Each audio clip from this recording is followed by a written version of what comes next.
Good evening. Good evening. This is the Real Sports Fan Podcast, back for another episode. It is Monday, July the 26th, 7 p.m. on the nose, and we're back again with a very special guest, a guy I've known for, I ain't going to age this like that, but it's been definitely 20 plus, probably like 23, 24 plus. It's been a long time. So glad to have this guy come on the show, busy schedule, made out time for us to get on here tonight and chat it up. Got Edwin, Jolley, Lashley on the show tonight. Edwin, what's good, bro? How you doing, man? I can't complain. All is good. Man, hey, I was getting ready to say, man, my grandfather, one thing he always say no use complaining. Say just keep on keeping on. So and I know that's what you're doing, man. So man, I'm thankful, man. Like I can't stop smiling, man, because I'm just glad to have you on here. It's been a while since we seen each other, since we talked, man. And like you said, I hit you up. You could have very well said, man, I ain't got time for that. You know, I'm doing this, but you know, for you to make time out of your schedule, man, again, I appreciate it and just want to thank you again. Yeah, thanks for having me on. No problem. For anybody listening for the first time, this is a Real Sports Fan Podcast. One of the things we do on this show is we basically show love. We basically give flowers while the person can still smell them. And that's the reason I've got Edwin on here tonight. I talked to him before, always been a humble guy, always been a good dude. And we're celebrating him tonight, not just for what he did on the court, which he did a lot of amazing things that we're going to get into, but even what he's done and still doing off the court as well. So it's going to be a great show. Thanks for listening. It'll be on YouTube tomorrow, streaming live right now on Facebook. You can share it, create your watch parties, all that good stuff. But we appreciate it. This is episode 24 of season 4. So again, just want to thank Edwin for being on the show. And just starting off, Edwin, just talk a little bit about, you born and raised in Salisbury, if I'm not mistaken. Talk a little bit about growing up in Salisbury and how it was. I grew up on the west side of Salisbury, right over there by North Lake Park. We had North Lake Park to go play ball at a time when my neighborhood had kids around my age growing up. Some of them were a little bit older, but as you know, I grew up around a funeral home as well. So we had the funeral home, and then there was a huge field, and then in between that field was, so in between the field was the funeral home and my house that I grew up in, and that field, often all the kids in the neighborhood would join, and we would play baseball on that field, or we play football on that field growing up. Just great time to grow up around here. Nowadays, you don't see as many kids in that neighborhood. Yeah. Just coming up around the funeral home, I grew up, I don't know if you've ever seen the movie My Girl, but there was a house / funeral home. So my grandmother lived out of the funeral home. And, down the basement is the morgue, and on the other side is like the chapel. I know it might sound kind of morbid, but that's how I grew up. Mom go out of town. We stayed at grandmom's, didn't bother us a bit. So, and now, of course, I'm still tied in and connected to that, as we'll get into that a little bit later. Also, I have to talk about staying at my dad's house every other weekend. By the time I was 5, my dad and mom weren't together anymore, so I would stay with my dad every other weekend. And I had a stepbrother growing up who I'm still very close to. He's still like my real brother, Kyle Harmon, who played out of Parkside, class of 02. And we both— Oh, wow, I never knew that. Yeah, we're both very, very competitive people growing up. So we stayed on the courts, we stayed outside. We would play our video games at night. We go spend the whole Saturday in the YMCA, whether it was swimming or just playing ball all day. They drop us off and let us go about our business. So childhood was a great time growing up, and especially with the kids that I grew up around in the neighborhood and just the kids that I got to meet, Salvation Army and all that kind of stuff. Man, yeah, and again, this is why I love doing this, because I never knew that. I mean, I know Kyle was a great player in itself. So how did— And I guess we'll go right into the introduction of basketball from here, being that you shared that. How was that? Being there with Kyle Harmon and you guys both, working on your craft, and I'm sure playing together and stuff like that. Where did the introduction of basketball come from? Well, we had both already been playing. Kyle was playing at the Salvation Army. He was playing for the Bruins. I think, the junior league. I was playing for the Seahawks. You know, as soon as we met, man, we clicked just like that. We never butted heads. We immediately became brothers and hit it off and everything. We had a lot of things in common growing up, from the Saturday morning cartoons to the movie interests, the video games, playing ball, all that kind of stuff. So, yeah, man.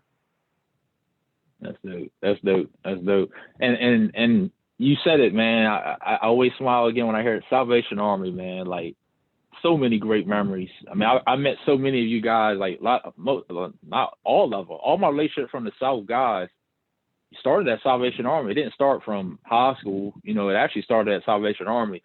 Can you talk a little bit about just the importance of the Salvation Army back then, and just, you know, some of the games and just everything about just the Salvation Army, you know, during that time?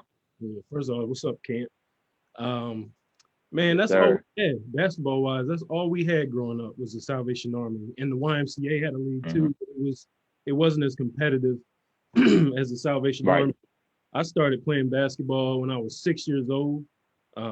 My first time I was ever introduced to ball was actually from my father, who can't overlook his success in this sport, in the sports period. One of the greatest athletes off the Eastern Shore. I used to go watch him play pickup ball at Chrisfield and Mardella. I used to watch his men's league. He had people like Anki Tall on his team and some other guys. They were undefeated beasts. So that was where I first got my first exposure to basketball. And then I got one of those little 90s play school court. It wasn't play school, but it had like Michael Jordan's court in the house. And I would relate the games as I'm playing. You know, I'll be playing around the court as the games are on TV, watching like Jordan and all those guys. And then finally, when I was 6 years old, I went into the Salvation Army, signed up for the first time. Tall. I got drafted first in the whole league because of how tall I was. Very first year, man, I sucked. I didn't know how to play basketball at all. I didn't know the rules. I didn't know the fundamentals. All I knew is you got to get the ball in the hoop. And I can recall sometimes going to trying to score on the wrong basket and all that, or just standing there like a statue to do. So that first year, everybody's like, man, this Ed Lashley's son? So that Christmas, Danny, my stepfather, he bought me a outdoor court, and he had it set up outside. And that summer, he spent the whole summer with me, teaching me the fundamentals of basketball and the rules. I was out there almost every day learning the game. He was just teaching me the basics, teaching me the fundamentals from the figure eight to a basic layup, all that. And from there, you know, as a young kid, you're like a sponge. I go outside even without him and work on that stuff day in and day out.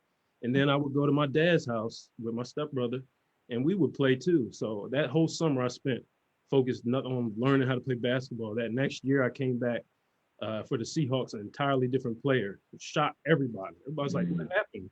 You know, I like, and then from there I just got better and better as the years went on. I can recall that the Salvation Army, every third year, or all my final years of playing on the team. So the Seahawks, the Deacons, the Sixers. The last year I always made it to the championship. We always lost, but but you made it there. We made it there. But shoot, some of the guys coming up out of there, Kyle, Camper, Moran, Omar Akram, and Dwayne McNeil, and those guys, man, some of the best ball. Omar was like he was like my arch nemesis out there. While we respect him. Shout out Omar, man. Yeah. On the court. Yeah, man. We used to go at it. So, man, great times coming up. And the people that we met that I'm still connected to, and the guys that I played ball with all throughout my whole career until I left the Eastern Shore. It's just a wonderful time. Shoot, like you said off the record, man, I wish we could go back to those times and just revisit those times, you know, just for one. Nothing like it, man. Nothing like it, man. Let's see here. Yeah, so then I also signed up for the YMCA's league eventually. Me and Kyle, my stepbrother, Kyle Harmon, we went in there in tryouts. And that league, that was where all the good kids, all the real good kids played at the boys club. But we wanted to play more ball. So they signed us up for the Wild. And they had me and Kyle on the same tryout team. And, man, we that ain't fair. Demolished everybody. And they wouldn't even let me play at my age level. They made me play 2 years up. That didn't last that long. I think we played in that league for a season. And then next thing you know, Tri-County All-Stars took off. And the first year they had Tri-County All-Stars, I didn't play. I didn't know nothing about it. And then the next year, Danny, Coach King, as everybody knows him as, came in and was like, hey, man, you looking at the new head coach of 13 and under Tri-County All-Stars. And I always played up. And, man, we had the best 13-year-olds on the Eastern Shore on that team, from Kyle Camper to Tony Harmon out of Snow Hill. Who else is on that first year team? Valdez, Morris, and Valdez, Dwayne McNeil played up, you know, and then you had Coach Ray Morris's team that had Bubby and Craig and all those guys on the team. Then the very next year, Danny ventured off and started his own foundation, the At Promise Youth Foundation, and we started the Trinity Ice AAU program. And Danny recruited, man, he assembled the greatest AAU team you ever see on. He did. I mean, he did. We were talking about that last week. He did. Talk about that roster, man. It was ridiculous. B.A. Walker out of Arcadia High School, one of the best players I've ever played with. And that's going all the way to St. Joe's and back. Tony Harmon is like a big brother to me from that time going through Snow Hill. Kyle Camper, the best defenders I've ever seen in my life play. There was a time where he shut down Luau Dang. Sort of. We'll get into that. Javon Schofield, another great athlete, another great defender. Pooh Bear, Eddie Miller, hops galore, could shoot out the gym, as everybody was saying last week. Moran Brown. Moran was the type of guy, he stayed out of shape, but he was a dog, man. He always could play. He's a dog. Never let that slow him down. At 6'3", 6'4", man, he was unguardable, even out of shape. Drew Weatherly out of Sussex Central. Orlando Farrell out of Sussex Central. I don't know if you remember Drew Weatherly, but he could jump out the gym too. Very athletic. They were both known for playing football for them. Chris Hopkins out of Sussex Tech was another guy, very good. All those guys. Then we had a white guy out of Baltimore area named Dan Ross, shooter. He was shooter. Fundamentally skilled. Yeah, I remember him. Yeah. So man, he got guys from all over the place. And we went into 16 and under, 15 and under. Let's see, starting back from Tri-County, we won the bronze medal with that team we had. You know, I don't know how confident guys were going in, but by the time we left there, man, our heads were held high. We went to Cocoa Beach for the first time with Danny and played in the AAU Nationals. The second year, we got silver at Trinity, 15 and under.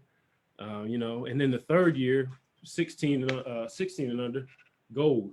We got the gold trophy. Ooh, the gold. I'm not sure if any other teams have won gold in the AAU state tournament. I'm not sure, but we were the first to do it. And that team. Yeah, y'all were. Matter of fact, I think the year after that, we should have won, and they basically screwed us over. Like Kyle.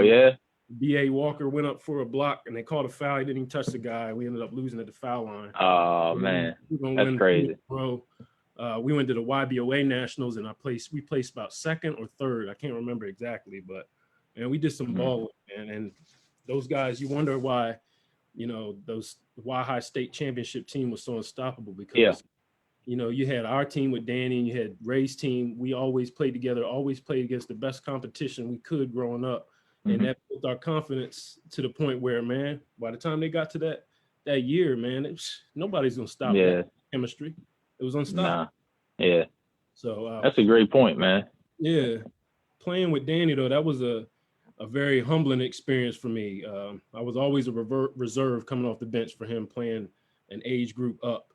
But it was learning experience for me as well, because I got to play against guys who they were a little bit better than me at that time. They were more aggressive than me, but I'm soaking this all up. I'm playing against guys like that. So then when it comes my time to play against my age group, it was a little bit easier. And I would play with me, and I would play with Chick Webb out of Baltimore under Coach Neal, Kermit Carter. They had come off of, I think they were like third in the nation, I think, and they placed a lot of inner city guys on that team. And I actually stayed with Coach Neal one summer, spent a lot of time at his house, and just lived with him, and went to, you know, play with Chick Webb. That was one of the first uncomfortable times I had, you know, sacrifices I had to make in order to. Danny was always about sacrifices and pushing yourself to be uncomfortable in order to get where you want to get. So you had to put yourself in a situation That's right. that you don't really necessarily want to be in order to be successful. And he pushed me a lot throughout my career doing that. We had our experiences, like I said, winning gold at the Maryland State Tournament and the bronze medal and the YBOA National Championship. And, you know, you just think about some of the guys we were playing against, you know, Josh Boone at UConn, Man. Jack McClinton from Miami, Rudy Gay, UConn, Jarrett Jack. And as I can recall, and going back, I'll never forget this time, we were playing Luol Deng. And I remember saying, Danny said, Louis, you got to guard Louis. He kept calling him Louis. and Luol Deng was unstoppable in this tournament. I think he was averaging like at least 25 a game. And they put Kyle on him. And Kyle, I think he shut him down to about 13 points. You know, I think a lot of respect for Camp, man. His defense, I think he's the best defender I've ever had the pleasure of playing with throughout my career. And again, that even goes through college. So yeah, Danny was constantly pushing me, and just to elaborate on my relationship with him, how hard he pushed me, you know, like I said, always making me feel uncomfortable. He hooked me up with a guy out of Bowie, Maryland named Eddie Myers. He began training me. He was an assistant coach on the Georgetown team that was played North Carolina and lost to Jordan's game-winning shot. He was a coach on that team. Oh, wow. Yeah. Oh, okay. He trained pros like Rip Hamilton and some Division I athletes. I remember there's a guy from Boston College. His name was Lewis Hennett. He had a successful career at Boston College. So he, you know, there were times when I would go stay at Eddie Myers' house for weeks in, week out, and he'd have me training 3 to 4 times a day. And we'll get to that a little bit later on, but you know, that was a lot.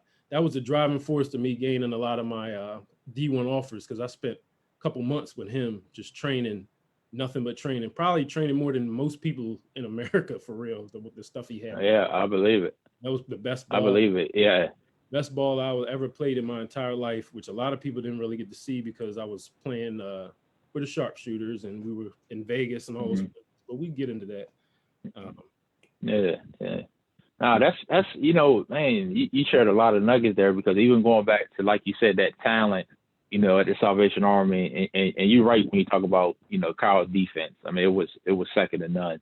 You know, the way he was strapped on, he was so long as a wingspan, you know, was so long. And then, like you said, I remember, you know, seeing B.A. Walker and the stuff that he would do, you know, out of Virginia, end up going to VCU and stuff. So, you know, and I'm glad you elaborated on the importance of Danny, you know, because that arsenal, that team that he put together.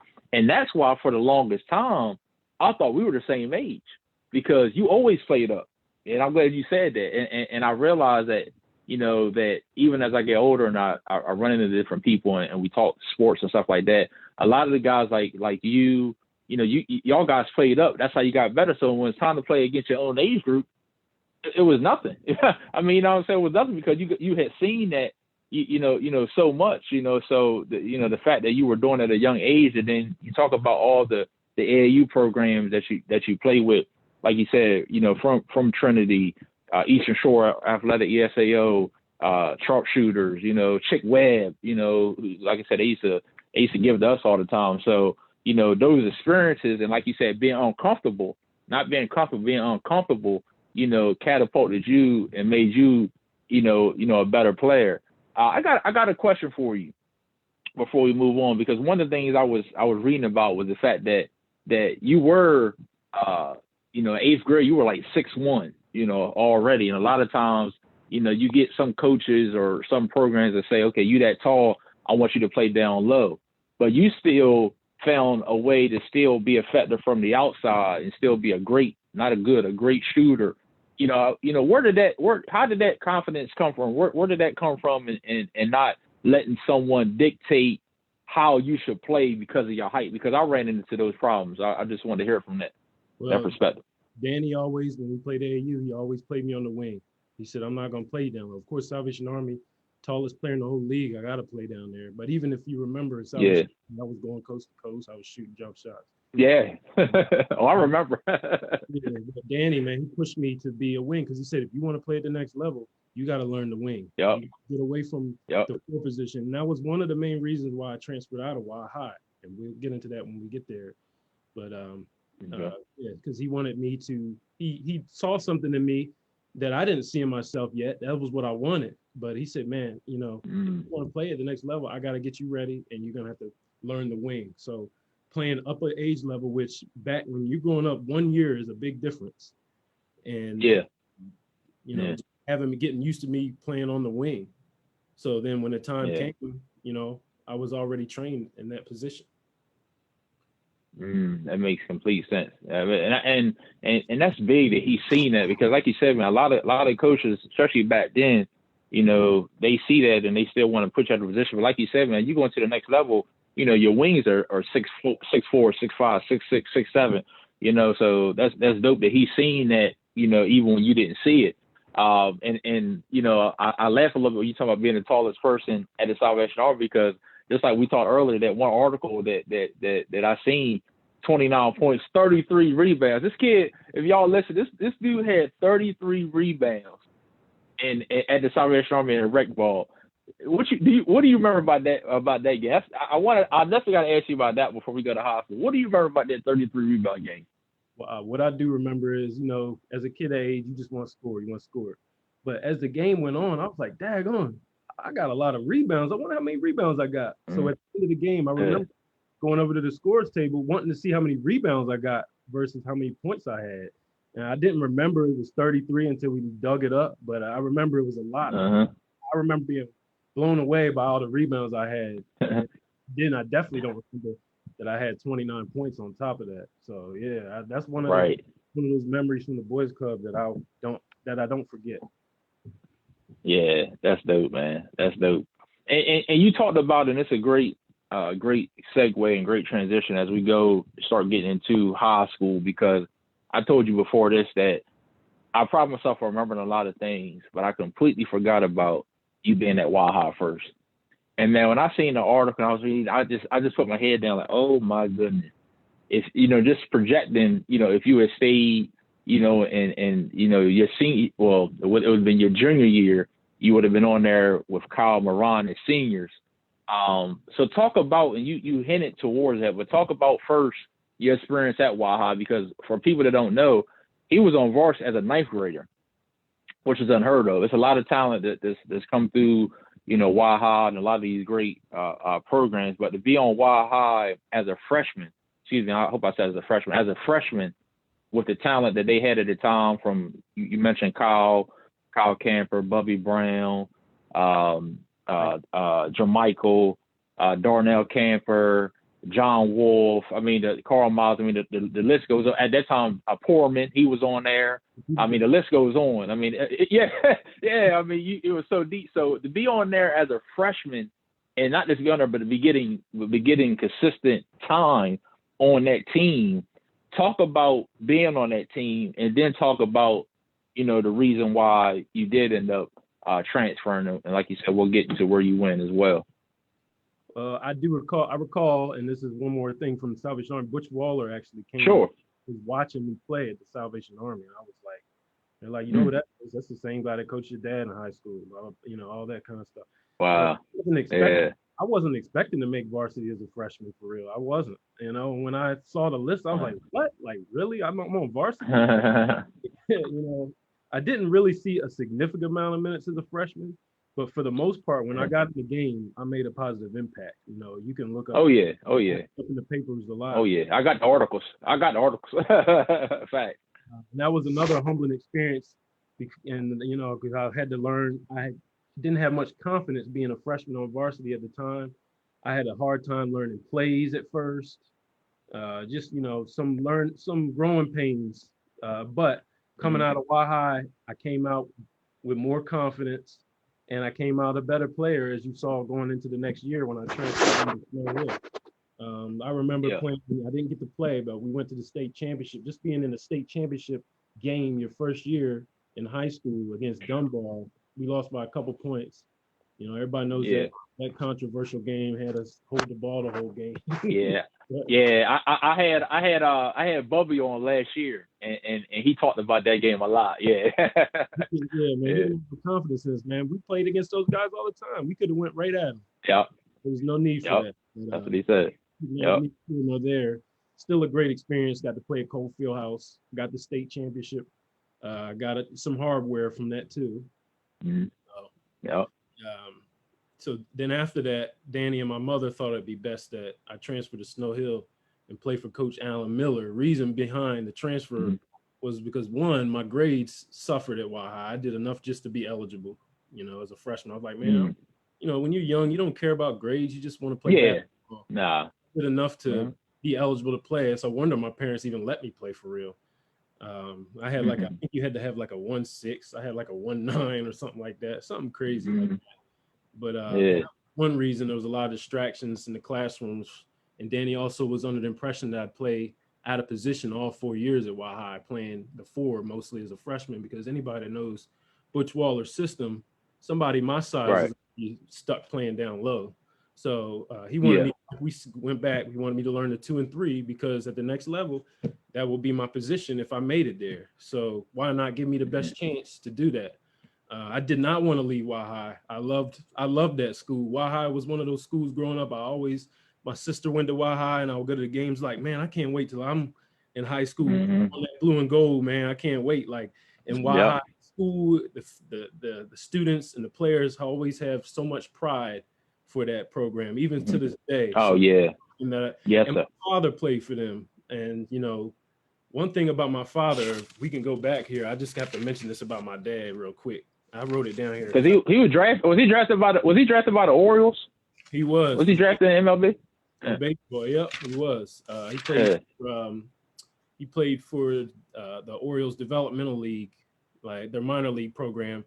Then he realized he didn't like being away from home, and so that was when he moved back and became a state trooper. But my dad scored 1,172 points at WiHi without a 3-point line, and in 3 years.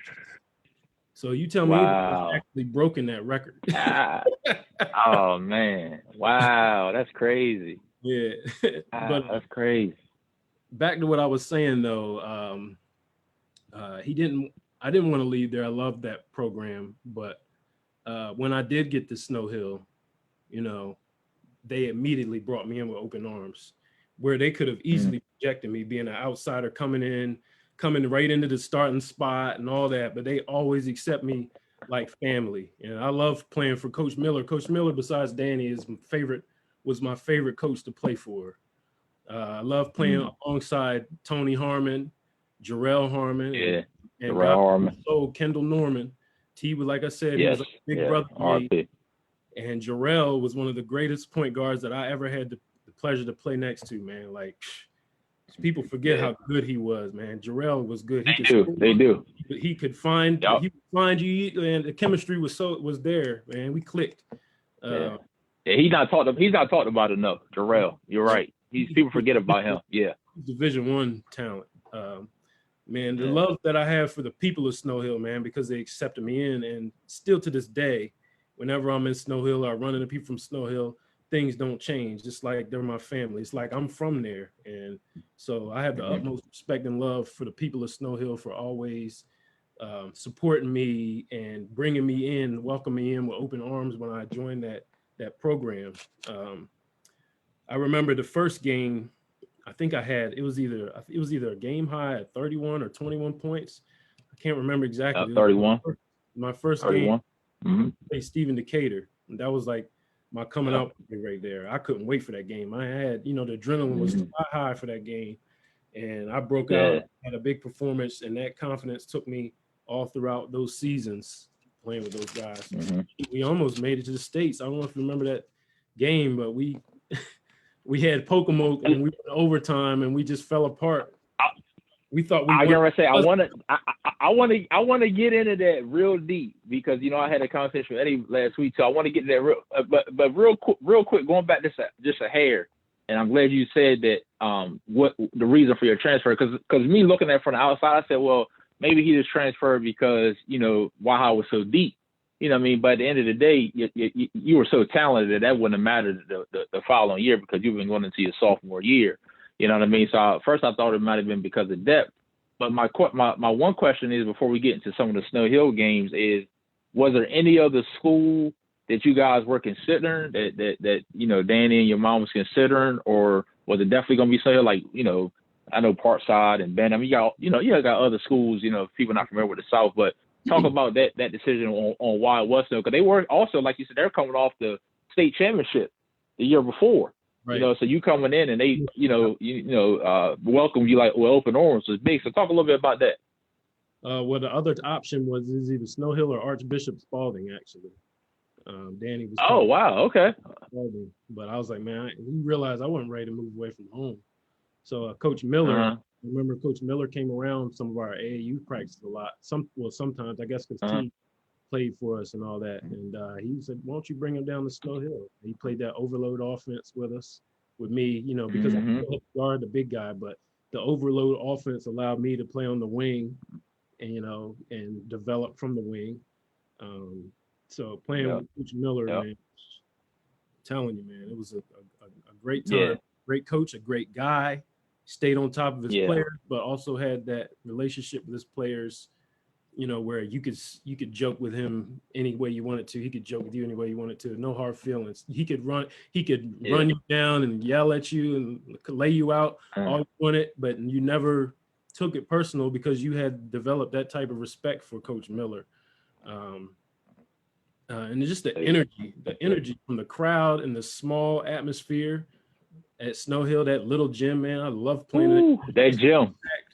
Oh man, we came down there. We came down there your sophomore year, and so I know all about that gym, man. I hate that gym because you right up, y'all right up on us, man. So I remember coming down there, and like I said, we was in it maybe for the a little bit of the first half, but y'all ended up beating us. I think it was like I posted an article. I think it was like 71-45 or something crazy. But when you got you, Jarrell, and Tony, that big three, and then like you said, the other pieces that you guys had, man, it was tough to beat. It was tough, man. Yeah, it was tough. So, but going into that, I'm glad you mentioned about the Pocomoke, because that Snow Hill Pocomoke rivalry. I always hear about that, about that rivalry, and Eddie was talking about that last week. But you guys are right. You guys went into overtime, and like you said, you were just close to getting back. To the States. Talk a little bit more about that game and just, the peaks and valleys, that game, and what you remember about that game against them. I remember being in the zone and being really on that game as a role player. I think I had like 50 or something like that. As a role, I was just all zeroed into that game because I wanted so badly to get to that state championship. Everybody, for that matter, was zeroed into that game. Yeah. And I remember we made it tough for Pocomoke.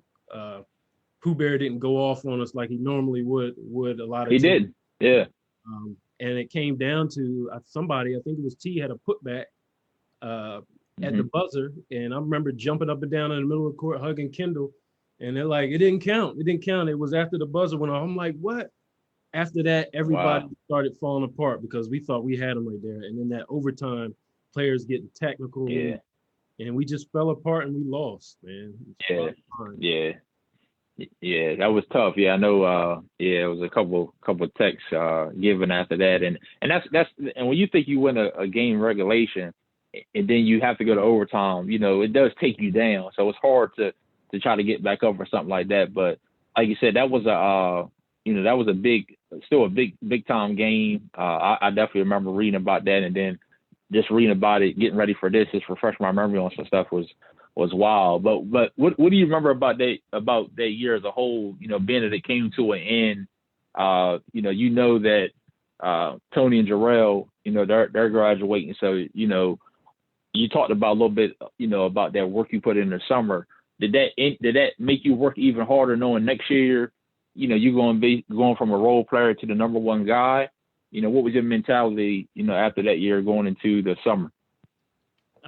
Going into that summer, I definitely was a little focused on being better because I was getting older and my opportunities, you got to have these schools. You're looking for schools to look at you. And I think coming off that year, I got my first look, actually. It was Drexel. Drexel started recruiting me in the 10th grade. And so I put in more work with Eddie Myers. I wasn't staying at his house at this point in time.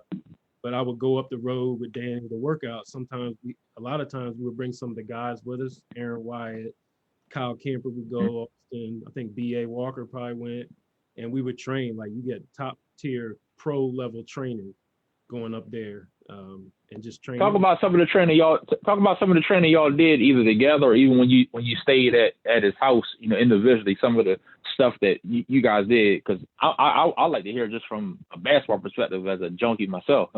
Well, when I was training, and this is, if you go into my prep school years, that's when I really stayed at his house and started really doing a lot. Oh, okay.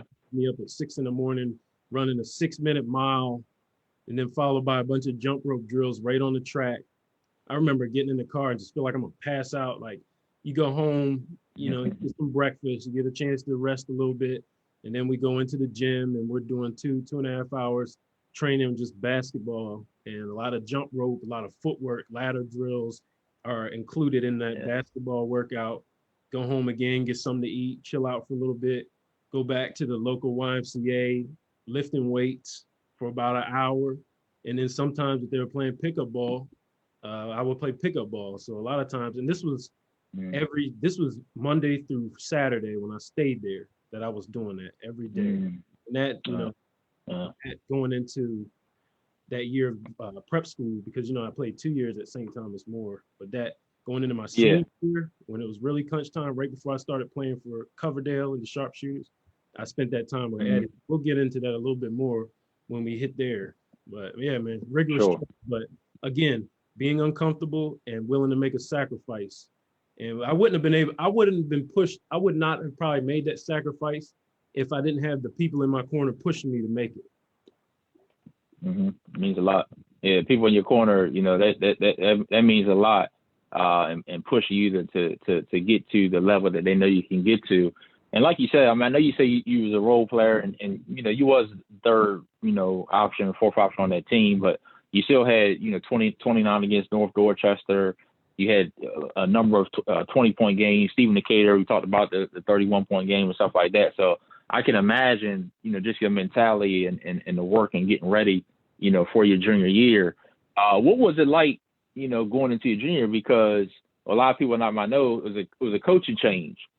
So talk about playing under a new coach. You talked about how great Coach Miller was, but now talk about, playing under a new coach. I think it was Coach Sean Alvarado, if I'm pronouncing his name correctly. And then also, again, knowing that, you guys you're going in with, not a lot of returning players. You had yourself and Donnell Johnson. You guys are going to do a lot of the legwork, but just talk a little bit about that as well. Definitely a rebuilding year. We had personnel issues on often. Sometimes I remember one of the players, I won't say the name, got kicked off the team, but they brought him back. But they got kicked off. The whole entire system of how we played at Snow Hill changed, where Alvarado was putting in all these college plays, and it was almost, to us, it looked like a football playbook, because there was so many plays, at that level with the guys that we had. We didn't have the type of team to be running all those plays. A lot of the guys come from like Kansas, right? Yeah. Didn't he play at Kansas or something like that? Yeah. Played behind Danny Manning at Kansas, got a ring. But like the team that we had was a rebuilding team. We had freshmen on the team starting at point guard, Andre Bulware. He had me and Donnell. We had Titus DeShields as our center. He's a football player. He's about 5'10", 5'11". That wasn't. We had Brandon Marshall, who's another football player. We had a lot of football players on that team. That wasn't the program. I don't think that was a team that you want to have those types of plays with. You want to keep people and find something that works, a simple system that works for a team like that. So oftentimes with that system, a lot of and we didn't have a lot of scorers either. If you could look at the stat, a lot of it was me and Donnell Johnson carrying the load for scoring. I don't think anybody else ever was the leading scorer on our team other than me or Donnell. No. In that year. No. So but for what we had, I think we did all right for what we had that year for a redeveloping year. And with personnel issues and huge coaching changes that we weren't used to, I think we did all right for what we had. Yeah, because you guys started off, good. I remember, we got, I'm going to say we, because everybody the year before wasn't on that team, but I know me and I don't know if you remember Kevin, we got some payback firstly, because like I said, y'all, we went down there to y'all the year before that, and y'all blew us out, and y'all came to Easton. I don't know if you remember.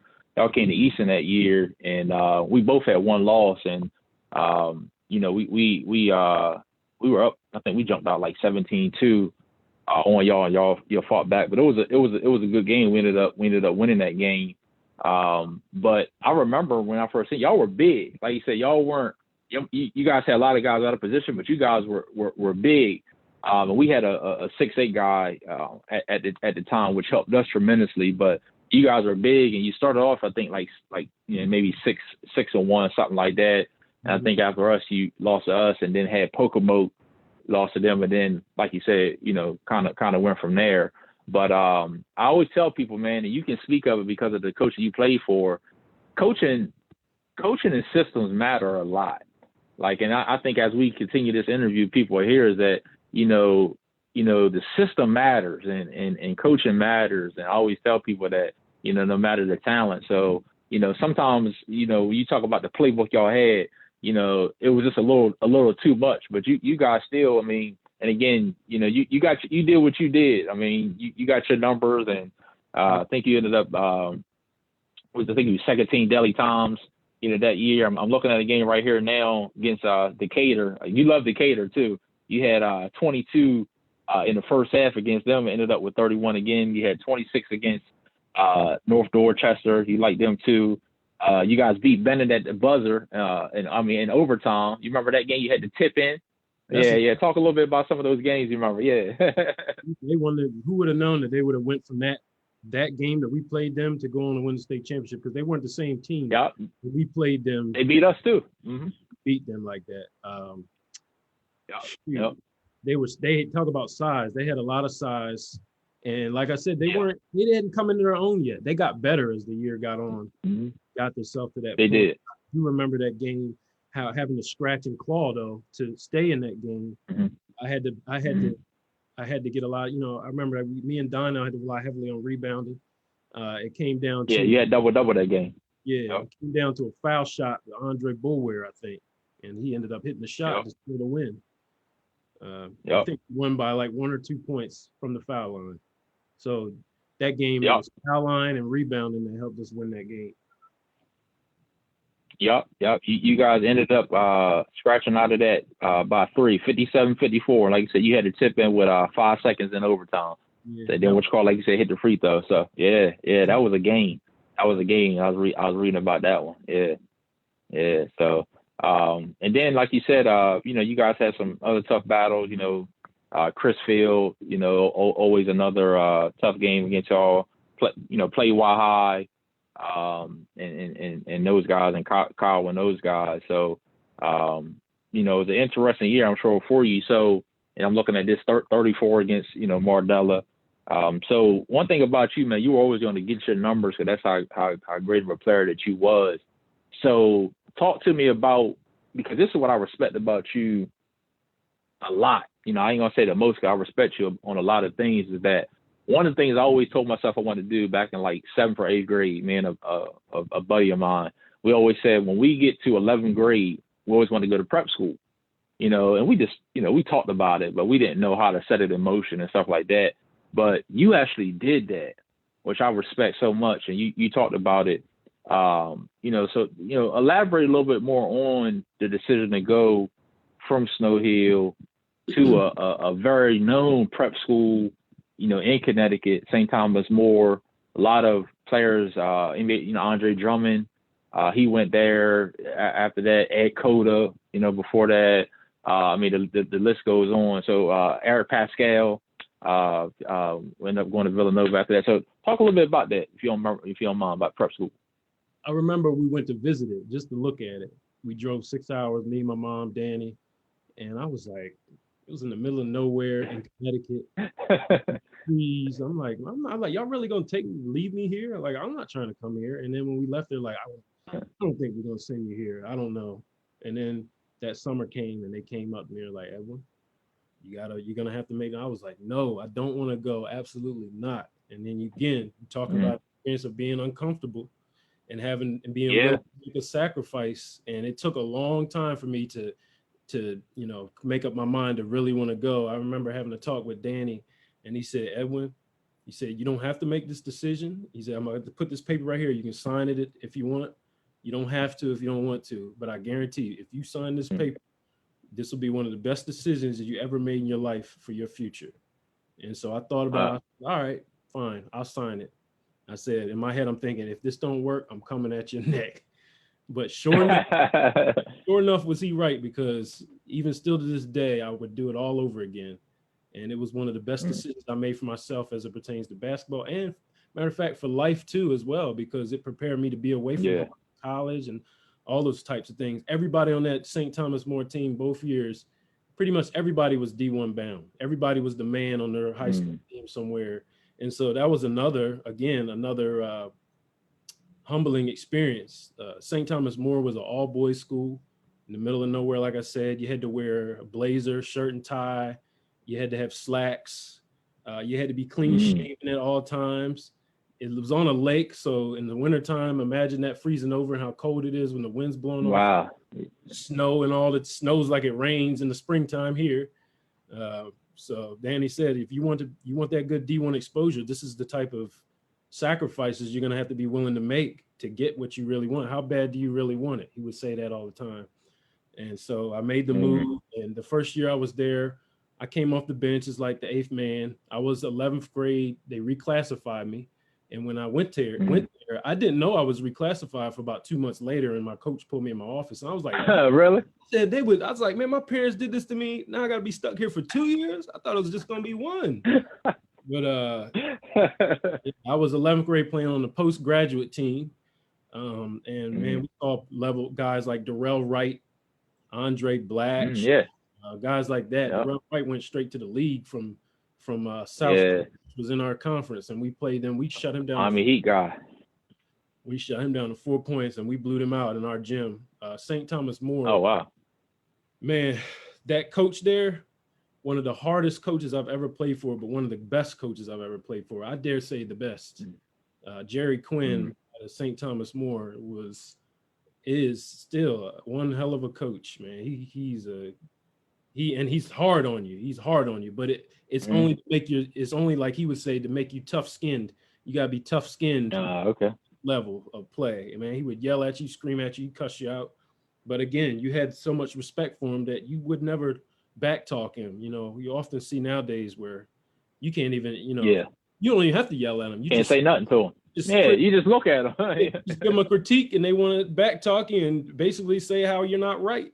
It was different back then. So I reclassified, and I was like 7th or 8th man on that team.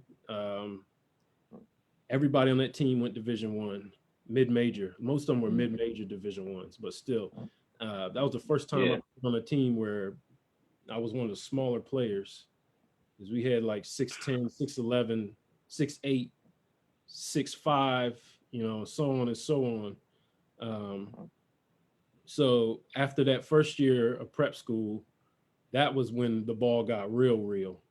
That was when it got really real. This is when I stayed months. I stayed a few months with Eddie Myers in Bowie at his house. Didn't come home, and like I said, 4 days. Talk about 2 a day, 4 a day, every day. Ooh, man. Playing against. I remember one time he took me to Georgetown to play pickup because I was interested in playing for Georgetown, and I went there to play pickup. He introduced me to John Thompson. He introduced me to John Thompson III, and then next a Rolls Royce pulls up. In comes Allen Iverson, came through that door and played pickup ball with us. And it was Come on, man. Roy Hibbert was out there.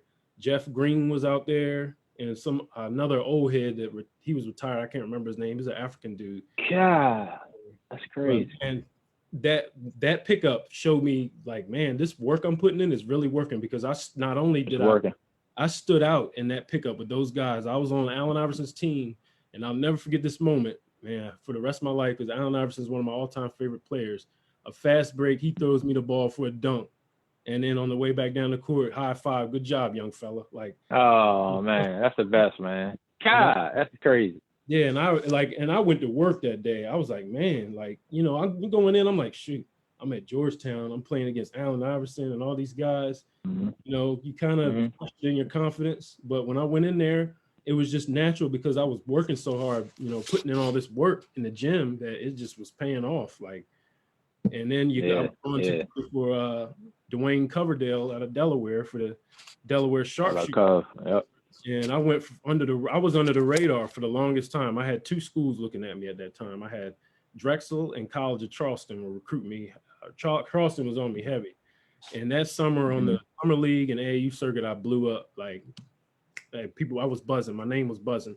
And we went to Fairleigh Dickinson for a big time tournament showcase, and we went to Vegas for a big time tournament showcase, and we went to a bunch of other side tournaments with Coverdale, and it was me on that team with John Holmes played on that team. Josh Thornton out of Cesar Rodney, he was one of the top 200 players in the country. He was recruited to play at Georgetown. Ultimately, transferred to Towson. But Cove, man, Dwayne, one thing about Coverdale, he'd get you that exposure, man. And I went out there after training with Eddie Myers all those times, and you know, I went in the gym, man, and across that wall, I lie to you not, you see Mike Krzyzewski, you see Rick Pitino, you see Rutgers coach, you see Georgetown's coach, you see Boston College, Arizona, you name it. They all lined up on that wall with their pen and pad as I'm playing, and I'm out here scoring 20 to 30 points a game against these players being recruited by them. Like my game was on another level at that time. It was like I was on an all-time high with just training that hard. And it just goes to show, as long as you stay consistent and put in that work, like nothing comes easy. You got to stay out of your comfort zone if you want to achieve things that you want to achieve. And, you know, unfortunately, I couldn't always be with Eddie Myers. So, but those man, like that's where I got my scholarships. It went from just Charleston and Drexel to Boston College recruit me. St. John's was recruiting me. Arizona was recruiting me. Miami, St. Joe's, Louisville even gave me some interest, as well as Wake Forest and Georgia Tech. And it came down to St. Joe's number 1, Miami number 2, and St. John's number 3 were my top 3 choices. And I remember, you know, that whole recruiting process, your phone starts ringing off the hook every day. School's calling you randomly. I don't even know how they got my number. And I remember one day, and this was them coming off that miracle season where they went undefeated. They were number 1 in the country. Went to Nelson, Delonte West. Yeah, it was like, Edwin, it's Coach Ross from St. Joe's University. I'm like, hey, how you doing? At first, it didn't click at first. And then he was like, we were calling to offer you a full scholarship. And I was like, wait a minute. Is this the same St. Joe's that went undefeated and this past year and you know, went to Elite 8 and all that? He's like, yeah. I was shocked. I was blown away. I hung up the phone. I was like, guess who just called? Mom, guess who just called? Danny. And crazy, you know, to go from two schools to your phone ringing off the hook in a matter of one tournament every day. Yeah. So all the sacrifices and uncomfortable moments was paying off in a major way. Then fall came around at St. Thomas More, and I remember Coach Martelli put the pressure on me. He wanted to know where I stood with St. Joe's because he was bringing in another guard for a visit, and he wanted to offer that guard scholarship that they were going to offer me, but he wanted to know where I stood first before they actually offered it to him. And I told him, I said, I got a couple visits set up. That was Miami and St. John's. And it was hurricane season, so I was like, I gave myself a reason to cancel that one. But anyway, I thought about it that night after I hung up the phone with him. And the very next day, I verbally committed to St. Joe's. I sat down with my prep school coach, and I talked to my mom, my dad, and my stepdad about it. And I went ahead and committed to St. Joe's because I didn't want to take that chance because I felt like that was the best fit for me out of those 3 schools. Just because of St. Joe's had the family atmosphere. It was closer to home, a city that I really like, Philly, and I came to love. And I just felt right at home with St. Joe's, just like the article said. So So I was gonna say it said September 16th, 2004. That was the day that you committed, and it talked about that small family environment. You know, kind of reminded you of a Snow Hill. You know, like I think it was maybe canvas 4,000 people, something like that. I might be off on that. But I know it was a very, the atmosphere that, you like the atmosphere. And anything else that went into that? As far as picking St. Joe's, did you feel rushed with having to make a decision, or was it just clearly, you felt that was the best place, for you to be? No, I didn't feel as rushed at all. St. Joe's was a front runner for the longest time. And that was basically confirmation saying, all right, it's time for you to make a decision, because I just felt like I saw what that small program did. I didn't really know much about St. Joe's until they did all that. I saw the small program, a Division I, that was at a high level.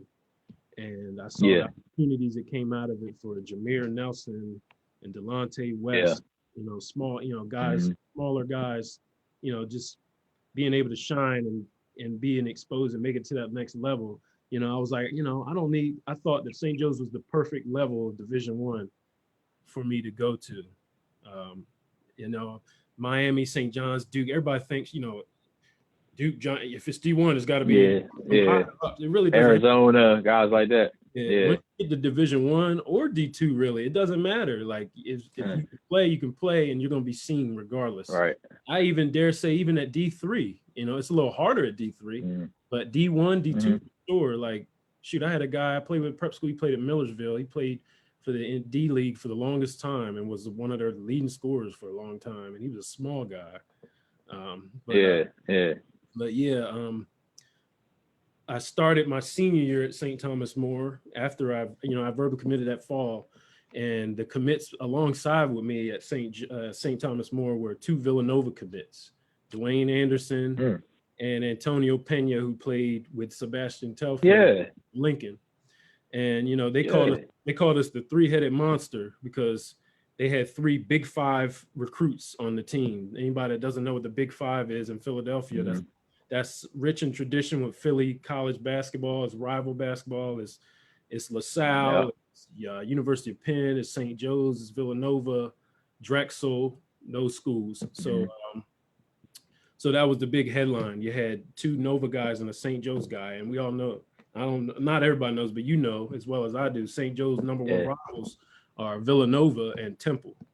So the Christmas tournament, my mom and Danny drove up and they watched me play. I ended up dislocating my shoulder in the middle of a steal for a fast break open dunk. I got the steal, like one arm was here, this arm was steal, and this arm it came out, and it's just like a freak move, pushed my shoulder out, and I threw the ball, and I had a wide open dunk, but I couldn't get down the court. I was still gonna try to dunk that thing. I had to stop, and I was like, I can't, like, I called the time. The trainer put my shoulder back in place at half court. They sat me down, wrapped my arm in ice, and I'm sitting on the bench the whole time, like, man, I'm good. Put me back in. The adrenaline's still going, so you think you can go, like, come down. I can go back in. My trainer's like, nah, you done. No, you done. That night, my coach let me stay at the hotel with my mom and Danny, and I couldn't sleep that night. My arm was hurting so bad. So I did the rehab and I made it back at the very end of the season. It didn't affect my scholarship or anything like that. And I didn't have to have surgery. I just, rehabbed it, never had an issue with it again, never playing basketball. Now, later on, after basketball, I dislocated again, not playing ball, and I had to get surgery. But when I was playing ball, I had again. So when I graduated from St. Thomas More, I still did not have my SAT score that I needed to get into St. Joe's. Oh, really? So when I was at Snow Hill, me and Aaron Wyatt, we boys, it was me, Aaron, and Ronnie Shockley. We were sitting in the SATs, and we ain't thinking it was that important. We in there laughing and joking and just putting whatever down. Our SAT scores were like real low. So when I went to St. Thomas, I had a prep class that I took, and the first time I took the SAT, my score went way up, so high that they said, "Oh, he cheated. You're gonna have to retake this part of the test." So they let me keep my math score. Oh, wow. Redo the verbal.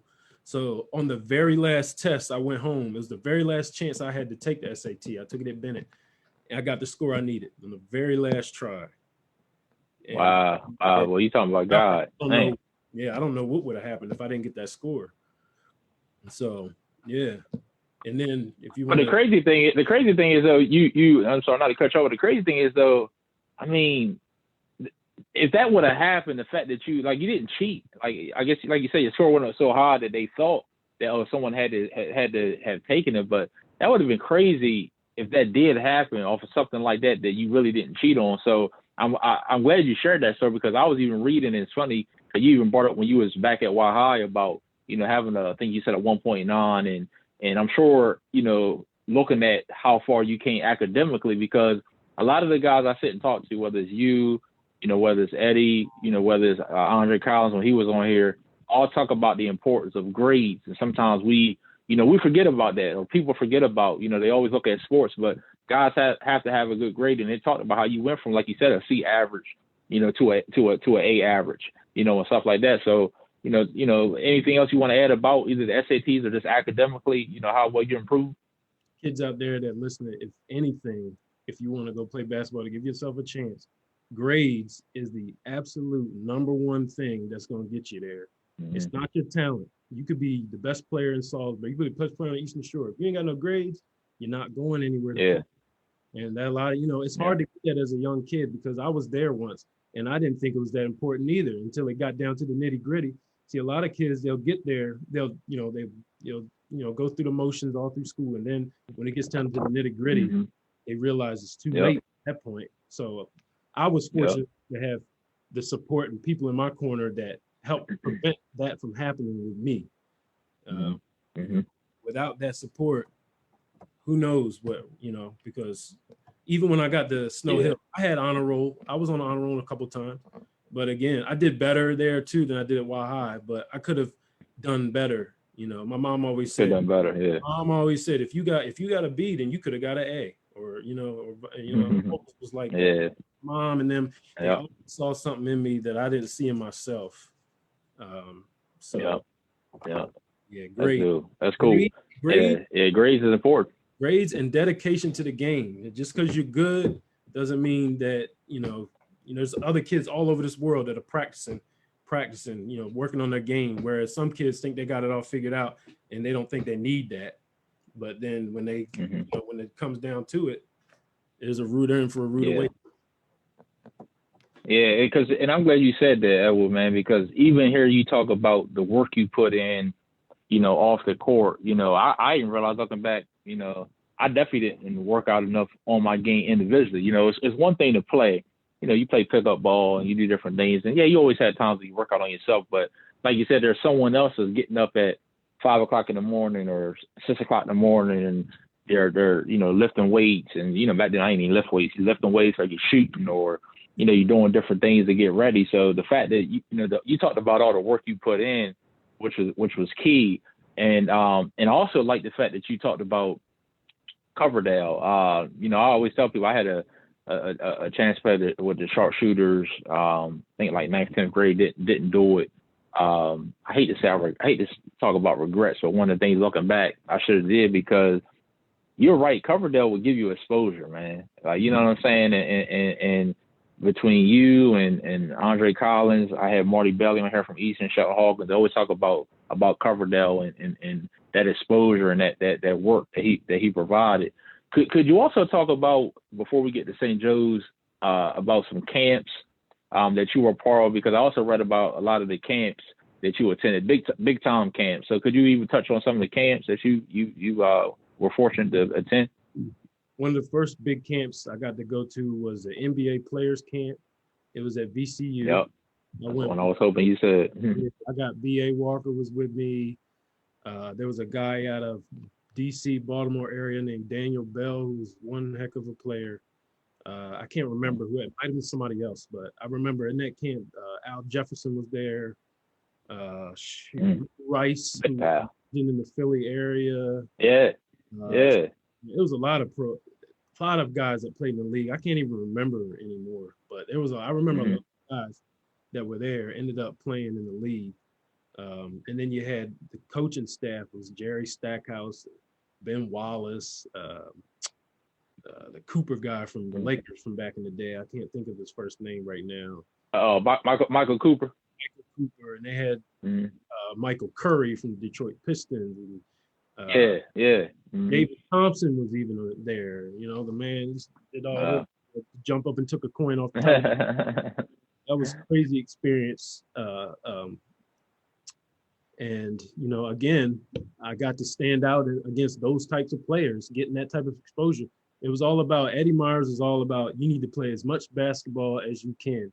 You might be training, but in order for this stuff to transition over, you have to play as much basketball as you can. So between him and Danny, they got me in so many different camps and playing so many different AAU tournaments and all that type of stuff.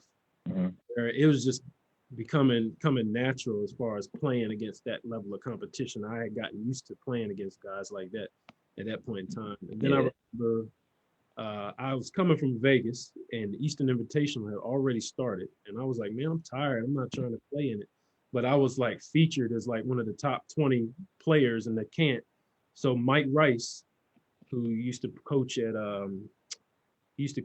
Rutgers and coached another Oral Roberts, I think it was Robert Morris. He also was an assistant coach at St. Joe's when I was there. He sent Ashley Howard from Drexel down to Salisbury to pick me up and drive me all the way to Trenton, New Jersey to be a part of this camp because I was I hadn't committed to St. Joe's yet, but they wanted me to be there to represent. They were almost sure, even Rice was sure I was signing with St. Joseph's. So they brought me in. They said, you have to be at this camp. I know you're tired, but I only got there a day before the All-Star game, and they threw me in the All-Star game. And I played in that. Wow. I think John Holmes, I can't remember if he won or not. I think John was there too. We both played in it. Yeah, we both played in that top 20 All-Star game. Wow. Yeah. And that's dope. Both coming from Vegas.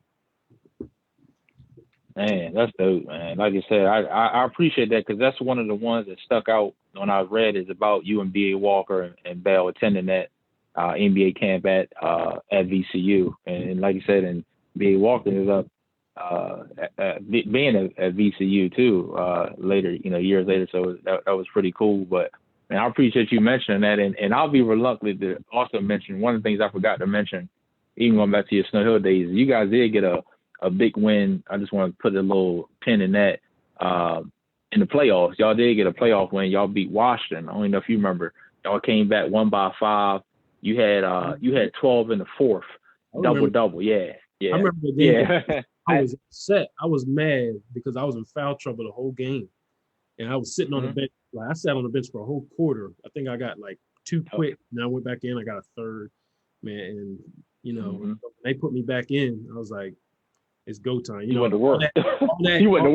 All that energy and anger I had sitting on that bench bottled up. When I finally got back into that game, I let it all out. Yeah. I had to notice that I couldn't go by that. I had to go back and mention that because I was reading that. I was like, man, he went off as soon as he got back in there, so I had to mention that. But you mentioned going back forward now. Picking St. Joe's. Before I go exactly to St. Joe's and everything there, any other games that stand out at prep school? I know you mentioned that big 3 y'all had with you and the Villanova guys. Any other thing that sticks out? I know you mentioned the separated shoulder, and it's funny how things work because even though that didn't affect your scholarship because you'd already committed, I talk about maybe if you had waited or picked another school, you never know how things could have went, and them take it away or you not get it or something. It's just, guys is on time because you just never know, even thinking back to what you said. But any other games stick out from prep school before we get into St. Joe's?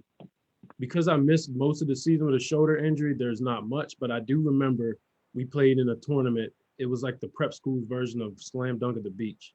Now, the first year, my first year in prep school, it was called War on the Shore. But then they did it again somewhere else. I can't remember exactly if it was Delaware or Jersey. I can't remember. But we played in that tournament. Hargrave was in there, and I remember I had my season high against Fort Union there. I had 21 points. Can't remember how many rebounds I had, but we lost. We shouldn't have lost that game, but I just remember that. I remember playing against Hargrave. I remember Sam Young, one of my teammates. Man, they were throwing him a lob, but he didn't realize it was a lob. He was going to go up in the air and try to grab the ball. Sam Young took it out of his hands from behind him, double pumped it backwards, and banged on him. What? Ooh, man. Sam, man. Sam had that old man game, man. He pump fake you. He pump fake you, man. Hit that mid range on. Yeah, man. I like Sam Young game from Maryland too. Yeah. When I came back just in time for the NEPSAC tournament, that's the New England Prep School Conference's like state championship type of thing. And by that time, I was coming off the bench as a sixth man because, I was out all season, and a guy named Edwin Ubiles, he played at Siena, and he was very successful at Siena, about 6'7". He was young. He was a junior, same thing I did, reclassified. He was playing. So I was coming off a sixth man, and, I probably came back like 2 or 3 more games before prep school was done. Because that took a while. It's a wonder I even came. Yeah.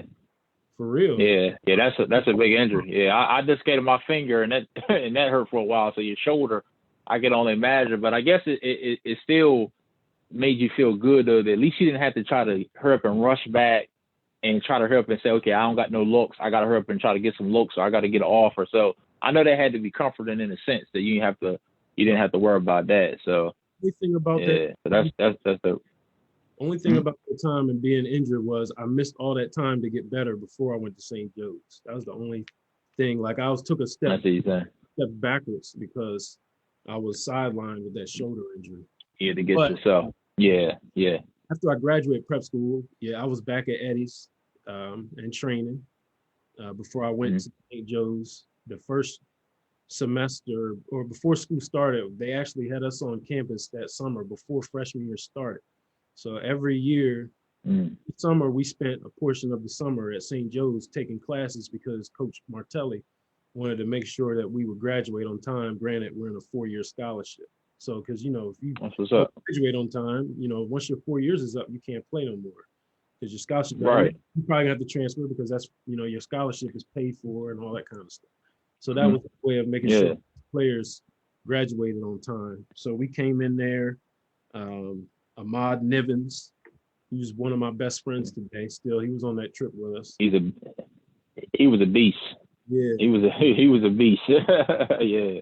I had him. I had a guy named Alvin Mofananya who ended up transferring to Fairleigh Dickinson later on. A guy named Jordan Fowler out of Jersey. He was a heck of a player. He ended up transferring as well. And so it was just me and Ahmad, the only players from that class that stayed the old 4 years. Oh, wow. Yeah. So you've seen a lot through those 4 years.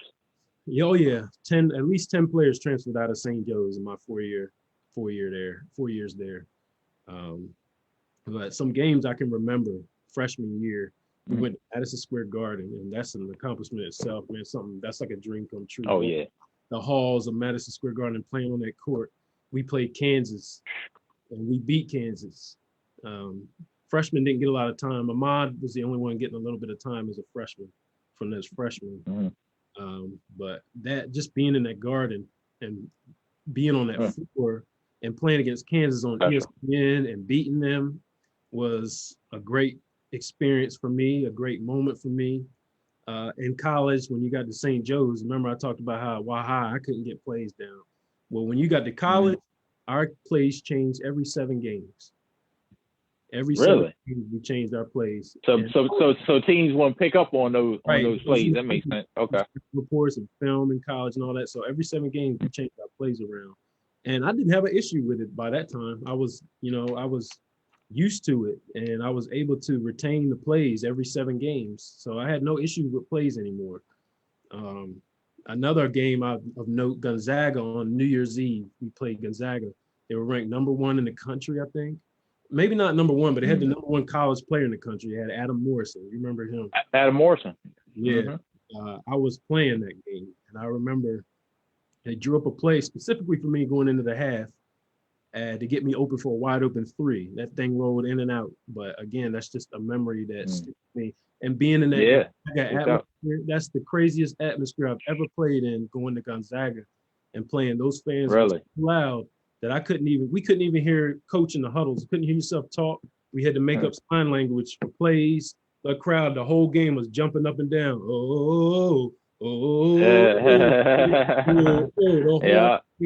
Man.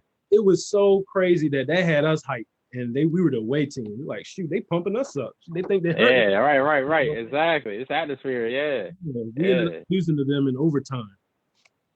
by a couple points. You know, nobody had beaten Gonzaga in that gym in years, and we got this close to beating Gonzaga in that gym. So that's freshman year. That's the big memory that sticks out. And then my freshman year, we went to the A10 championship. I played in that too, and the championship game we played Xavier, and we were winning the whole game, and then it came down to crunch time. We ended up losing by 1 point. A10 championship. I went back in that locker room and I cried because I was like, man, you know, some people never get here, and I got here my freshman year, and I may never get back here again. I don't know. So the next year, sophomore year, that was a rough year for everybody. That was the worst year that was there. Sophomore year, we already had lots of guys that transferred out after my freshman year. I spent half of that summer before freshman year training with Eddie the same way that I did before Vegas. And I came in there in better shape than everybody. When we went out on the turf and had to do sprints and all that, I was the only one not out of breath. I was running laps around everybody. And they was like, man, what you been doing all this time? Like, man, I was like, y'all tired. Like, you know, I went the second half, you know, training at St. Joe's. So, and then we had these summer leagues. And every time we played in the summer league, we played in the Sunny Hill League. We played in a league called the Media League in Media. And guys like Tyreek Evans and Hakeem Ward played in this league. And I played, you know, we all played together. And anytime I played in the summer league, I was averaging like 15 to 20 points a game. But then when it came to the season, it was different. Like it was tough not getting the opportunity that you felt like you deserved in college, playing 6 to 7 guys a game, you know, and being promised things. And I'll get to that when my senior year approaches. But guys transferred out. We got 3 local freshmen from that area. Darren Govins, who's one great player. He's still playing overseas right now. He just signed with France, actually. Javon Carter, you probably know that name. He's from Delaware. He ended up transferring to UG. We had a guy from Newman Goretti who was a dog. His name was DJ Rivera. He's the nephew of Hank Gathers, and he was a dog. For us. And then we had a guy out of Bishop O'Connell named Rockwell Moody. All those guys transferred out after that year. I think. Well, no, DJ lasted one more year before he transferred out. But Jawan Carter transferred out. Rockwell Moody transferred out. It was just at the end of that class, all that was left was Govins. He was the only one that still stuck. And he, after junior year, DJ transferred out. And I think maybe Rockwell might have transferred out then. But that class, again, the first year I was there, me and Ahmad, the only one that stayed. The second year, the only one that stayed was one player, Darren Govins. He's the only one that stayed from that class. That second year was a lot of personnel issues and a lot of button heads. It was the worst. There was no postseason tournament appearance. Like I said, more players transferred out. So that was and I worked my butt off to play, but they had their hopes so high on these local guys coming in. Like, you know, they're not gonna play me in front of, or they're not gonna play me in front of them. We also had Garrett Williamson. He stayed. He played at Lower Marion High School. He was very, very athletic and a good defender, on-ball defender, and he was a 6'5" point guard, shooting guard. So he stayed too. He came in there last minute. So Govins and Garrett Williamson, those are the 2 guys that stayed from that class. Junior year was our best year, and I had earned a spot. The only thing about that year, I was playing behind the best player on the team. So we had a 6'10" shooting guard / small forward, Pat Calathis, who's Nick Calathis. Pat Calathis, he graduated. He was the 07, 08 Big 5 player of the year. So Coach Martelli brought me in his office. He was like, you've earned your spot on this team. He said the only thing is it's going to be hard getting you the minutes that you want because you're playing behind Pat, and Pat's on a roll. Like, he's got NBA players looking at NBA scouts looking at him and so on. Pat was a senior at that time too. And I remember I had my best game of that year against Creighton. And I was the leading scorer at halftime. Then I got in the game the second half. I missed one shot. I came out of the game. I didn't get back in until the end of the game. And I'm just like, what? Like, what's up with that? Like, wow. Yeah. Now you're not going back to me. Like, I see all these guys getting thrown in and getting to make mistakes and play, and it's me. It's like one thing, boom, pull him. So that was tough, but again, I didn't hang my head. It's tough to play like that. Bigger than basketball. Yeah, it's tough to play like that. Yeah, it became bigger than basketball. Was I upset about my playing time? Yes, but my overall experience and comfort with being at St. Joe's, I didn't see the need to transfer out because I still would have had the opportunities that I wanted to just staying there, where I saw a lot of guys transfer out and they weren't as happy. So I decided to stay. So that year, I actually I was 10 for 19 from 3 that whole year. So yeah, I could have been in a lot more than that. Just 10 for 19 for a whole season. Yeah. So Martelli was known to only utilize 6 to 7 players especially during the tougher games. He would go only 6 deep sometimes. And even if you go to the undefeated season, a lot of people might forget, but they only played 6 or 7 guys in with Jameer Nelson now. Yep. Yeah. But that year we beat the top ranked team, Xavier, twice. They were in the top 10 or something like that. We beat them twice that year. We also beat Villanova in the Holy War that year. That was the only year we ever beat Nova. And so with those wins, we got into the NCAA tournament. That year, we also got back to the A-10 championship, but we played Temple and we lost. And guys' legs were done because they were playing 6 to 7 guys the whole tournament. Yeah. And so by the time we got to the championship, man, we couldn't pull through because the wear on the legs and stuff. First round we played Oklahoma. Blake Griffin was a freshman on that team. I want to say we lost by about 7 points. Blake Griffin had not come into his own yet by that time. He was well known, and he was highly ranked at that time, and he was an athlete, but he didn't have it. Yeah, he wasn't the NBA Blake Griffin everybody remember in his prime yet. So we lost about 7 points to that, but it was a great experience. We went to Alabama. We had the whole police escorts to the media day and all that kind of stuff. It was great, and just for participating, you get one of these, which is a miniature version of the NCAA tournament trophy. So, this in itself, I didn't get my state championships in high school, but this made up for it. Just this right here. Yeah. Having that experience helped with that. Going into my senior year, well, first, I had an opportunity to transfer. Drexel still was. Oh, did you? Drexel was still there. They were thinking about, and my Danny talked to me about it, and I told him, at this point, it's more than basketball to me. These people like family. It's like a brotherhood. I love the campus. I love the school. I even love being around this program, even though I'm not getting, the minutes that I feel like I deserve. So I'm gonna stay. I would have had to done that. I decided that after sophomore year. So I was just grateful for the experience. Getting to play in the Maui Invitational my senior year, like those types of things made it worth staying. I seen those photos too. Yeah, you come in there, they put it up. Yeah, I seen the photos. The experiences made it all worth staying there, man. And I was senior year, I was promised the 6-man role because I earned it. I worked hard. And I was also doing plays. Everybody, and I was a performing arts major. So I was doing plays. I had to have a certain amount of plays. I was going to ask you about that.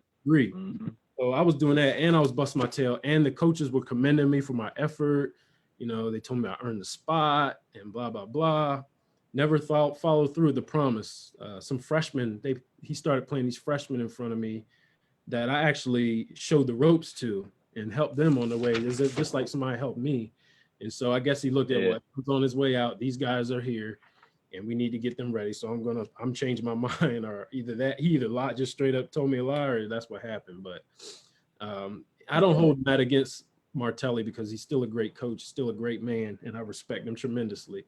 But he, again, in the Maui Invitational, he told me to be ready. I'd be going in early against, I think it was I can't remember now. It was a tough team though. It's like Oregon or somebody. And he told me to go in early. I never got in until the end of the game when it was over. So again, then on the way out, he like stopped me. He's like, Edwin, I'm sorry, and blah, blah. And at that point, I was like, man, I ain't trying to hear all that. I'm like, yeah, I hear, I'm respectful. In my head, I'm like, but I was respectful. I'm like, all right, I just did my thing and never didn't get in until the end. I played so well in practice that two of the starters, one of them being Govins, who's playing in France, demanded to coach to get me more minutes because I was out playing a lot of guys. And so I remember senior day came around, I got my first start, and I scored the first 5 points of the game. And boom, I read about that. 5 minutes, boom, took me right out. I didn't get back in until the end of the game. And I'm just like, why? Like, it's almost like I didn't want to be proven wrong or something. I don't know. But like I said, I never held grudges. I never complained. I was often discouraged with that, but I just kept on pushing because, like I said, I enjoyed my experience of playing college ball there, regardless of the minutes that I earned. We didn't make the tournament my senior year, and I still had a few overseas offers, but by the time those offers came, I was just physically and mentally drained with basketball. So I went another direction. I basically had to try to find myself after basketball at this point, which took a while. Of course, I was a performing arts major. I had interest in acting, not realizing, going in there, I'm like, I don't know what to major in. I wanted to major in communications. St. John's had that, but I didn't go there. But so I was like, I'm gonna do something that I always wanted to do in high school and what I want to do, and that was act. So I did performing arts. Everybody knows I like to do impersonations and all that stuff. I was gonna say, I heard you had collations down pretty good. Yeah. Yeah. So I ventured with that a little bit, but not much. Then I ended up working for a boys and girls home in Philadelphia for a while before I dislocated my shoulder again, got injured. I was on workers' comp for a while, and they found some small reason to get rid of me so they didn't have to pay the workers' comp and pay me. So I had my surgery. Yeah. I did a lot of different paraprofessional gigs with special needs kids around that area for the time being. And then eventually I was like, man, all my friends, everybody had moved out of Philly, and here I am. I'm still here, and I'm just like, what do I do? And then, I'm praying to God, and I'm like, God, what is my purpose here in life? Please show me what my purpose is, because I don't know where to go from here. And I remember it just hit me urgently out of nowhere one day. It was like, boom, it's like, I got to move back home. It was like urgent the way it hit me. I got to move back home. So I immediately moved back home. And I moved back home with my mom and Danny for the time being. And 6 months later, Danny passed away. And that was a really, really hard time for me to go through that. All of a sudden, too, he was going in to get open heart surgery, put some stents in, and just didn't make it out. And I remember getting that call at 3 a.m. And it was a very rough time. So, that was, it was almost like God was starting to show me what my purpose is in life now after basketball, with life after basketball. But I still didn't realize that yet. So then when Danny passed away, I told my mom, I was like, Mom, I can't leave you in this house alone, because I wasn't planning on, it was a temporary thing to move back home and then eventually get back on my feet and find somewhere else. But I said, after that, I can't leave my mom here. She's grieving. I can't leave her here by herself, So I stayed with my mom all the way up to her passing, which was March 25th, 2020. And that came out of nowhere. And it was pandemic. It was COVID. It was just starting where people had to be stuck in the house. And I remember that last week I had with my mom, something hit me. It was like, I was just on my spirit the whole time. I was like, I'm just happy. Everybody's complaining they can't go out and do this and do that. Just happy to be stuck in the house with my mom because we always saw each other back because we were both busy a lot. And so I'm just glad to be stuck in the house with my mom. She's binge watching her TV downstairs, binge watching my stuff upstairs. Middle of the pandemic, we went grocery shopping. We shared dinner that weekend. And then that Sunday night, I went to go get her dog. And she was fine. She's fine all day. No signs of nothing. And I went and got the dog, took her upstairs. 30 minutes later, my mom's yelling up the steps, Edwin, I think I need to go to the hospital. I'm like, Mom, what's wrong? She walked halfway up the steps and she's like, my head is, is hurting me. And so I sat her down. I'm like, the first thing I come to mind is, I hope it ain't COVID. So I sit her down in the recliner and I feel her hands starting. I'm like, oh, I feel her hands get cold. I'm like, this is serious. I'm like, did you call an ambulance? She said, yeah. You want me to call again? She's like, yes. So I called again. They were there. I helped my mom out the house, told her, Mom, watch your step. Got her in the ambulance, got her to the hospital. She, most people that have a brain aneurysm, which is what my mom had, don't make it to the hospital alive. My mom, she was in a coma, but she made it to the hospital alive. She made it 3 or 4 days alive. And so right then and there, man, like that's my world, my mom. And just for that to happen all of a sudden like that, and it's crazy because during the pandemic, I was like, Mom, like I can't go to work. Why don't you give me some work to do at the funeral home? And she, her thing is, we're not going to see this. There's not much to do. But right then and there, that was the roughest time of my life, going through that and going through that experience of grief. And where I'm at right now only helps me with people who are going through the same thing. So as you know, I'm taking on the mortuary part of it, the funeral business now. I'm in mortuary school. This will be like my 4th or 5th semester coming up. Best grades I've ever had, all A's and B's so far in everything. Some of the classes like Anatomy 1 and Chemistry, I never would imagine I could get an A's in, but I'm doing it. My mom always wanted for me to be up front in this business, as well as my grandmother, because my grandfather, this was his business, and he was 46 years old when he passed away suddenly. And so my grandmother took it on, but she always felt that it was a man's job to be up front and to be in the business. So my family is heavily females, and I came around, I'm the only male on the immediate side of this family. And my grandmother was like, I hope, they wanted me to grow up and show interest in the business. I didn't start showing interest in the business until a little bit after I moved back home, where my grandmother passed in 2017. And that was when my mom said, all right, you're going to start working funerals now. And I was like, all right, I'm ready. I'm ready now. I think this is what I'm ready to make that transition into what you wanted.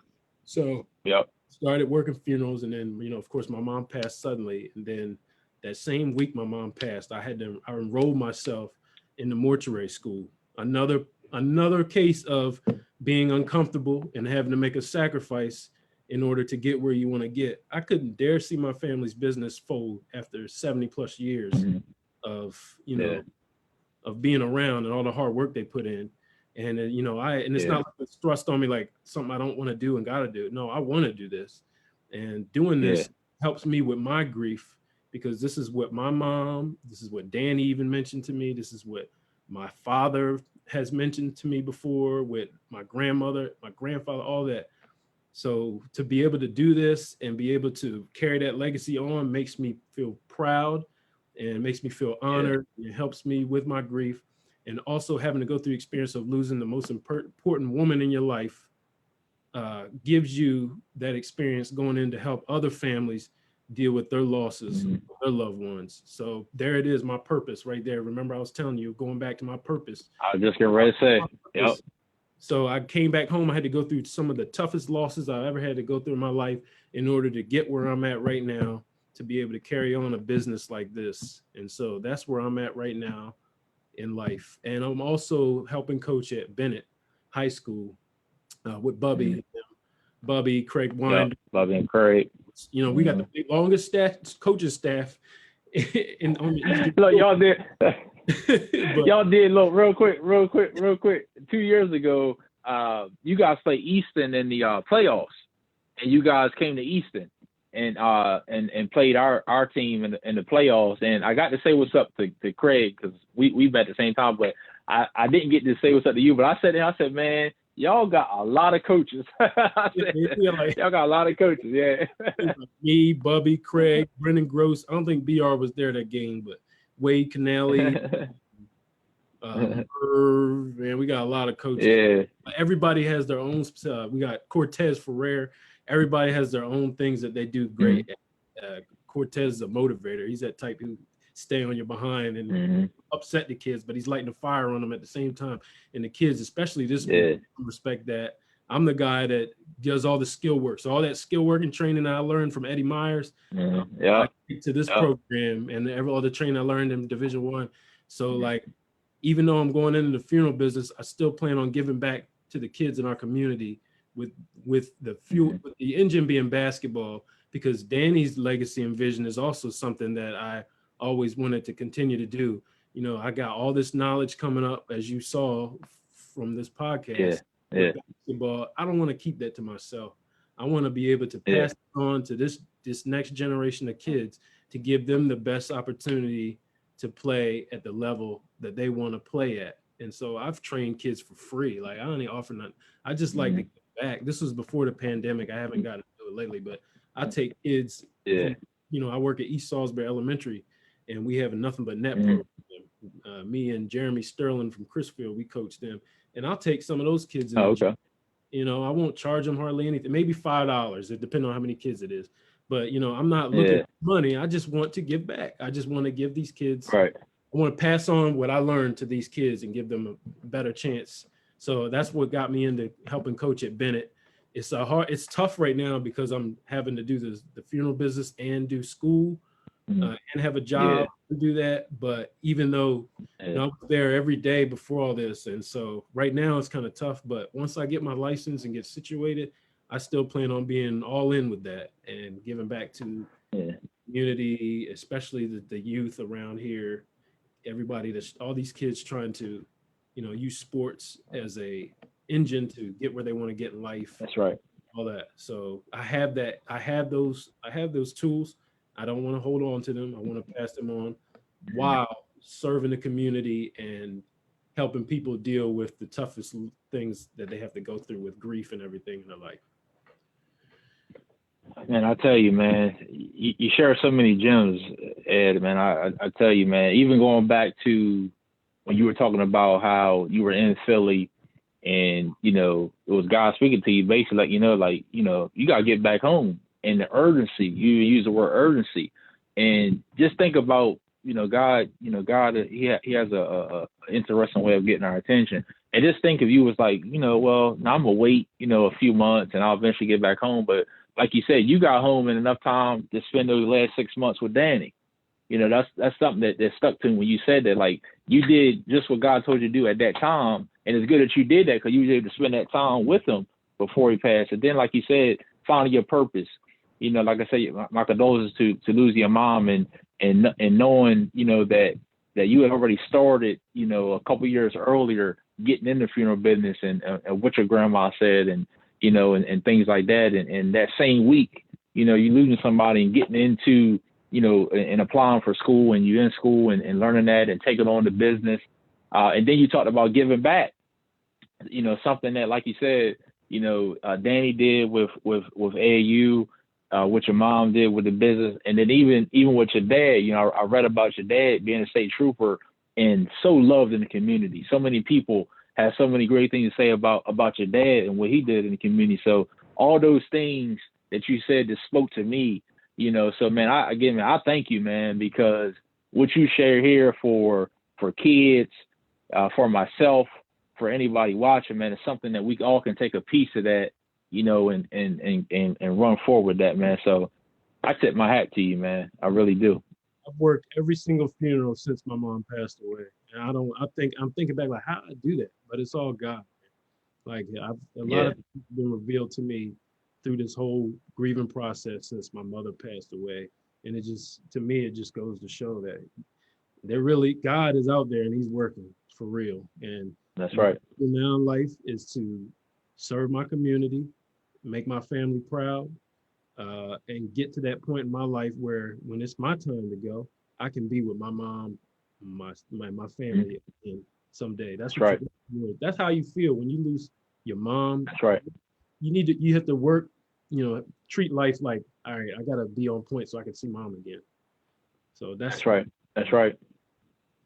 That's right. That's what it's all about, man, that we get to see our loved ones again and have eternal life. So, and I really appreciate you sharing that and being transparent and just being real, man. And, like you say, you didn't have to do this, man, but the fact that you did and share so much, man, is something that's going to stick with me. So, man, I definitely appreciate you and appreciate you coming on here and appreciate everybody for listening, for watching. And, I mean, this has been great. It's been great.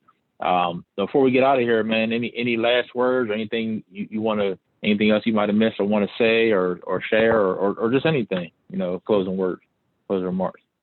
I just want to say thank you to everybody who's had an impact on my life. It's too many people to name.